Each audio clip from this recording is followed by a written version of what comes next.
यह कहानी 2019 की एक सर्द रात की है। दिल्ली के पास एक सुनसान रेलवे स्टेशन था जिसे काली घाट स्टेशन कहा जाता था। इस स्टेशन पर सालों से कोई ट्रेन नहीं रुकी थी और लोगों का कहना था कि यहां कुछ अजीब होता है। अमन, जो एक पत्रकार था और अंधविश्वास पर यकीन नहीं करता था, ने ठान लिया कि वह इस स्टेशन की सच्चाई जानने जाएगा। उसने अपने दोस्त रवि के साथ रात के 11 बजे स्टेशन पहुंचने का फैसला किया। स्टेशन पूरी तरह वीरान था, घड़ी टूटी हुई थी और एक अजीब गंध फैली हुई थी। तभी रवि ने कहा कि उसने किसी सीटी की आवाज सुनी है, लेकिन अमन ने इसे वहम मानकर नजरअंदाज कर दिया। अचानक स्टेशन पर धुंध फैलने लगी और एक पुरानी ट्रेन प्लेटफॉर्म पर आकर रुकी। दोनों ने ट्रेन के एक डिब्बे में कदम रखा जो पूरी तरह जर्जर और खाली था।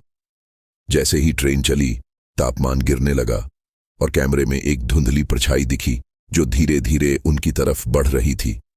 ट्रेन अचानक झटके के साथ रुक गई और वे खुद को एक सुनसान जंगल में पाए।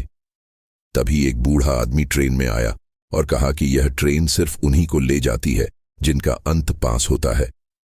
ट्रेन फिर से चलने लगी और एक पुराने गांव में रुकी जो अमन के बचपन का था। उसे याद आया कि उसने और रवि ने एक बच्चे को कुएं में गिरने से बचाने की कोशिश की थी, लेकिन वह मर गया था।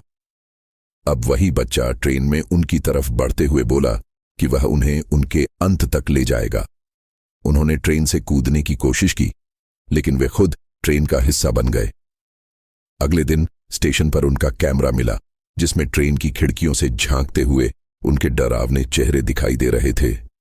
कहते हैं कि आज भी जो लोग काली घाट स्टेशन जाते हैं वे इस ट्रेन की सीटी सुन सकते हैं, लेकिन अगर उन्होंने इस ट्रेन में कदम रखा तो वे कभी वापस नहीं लौट पाएंगे।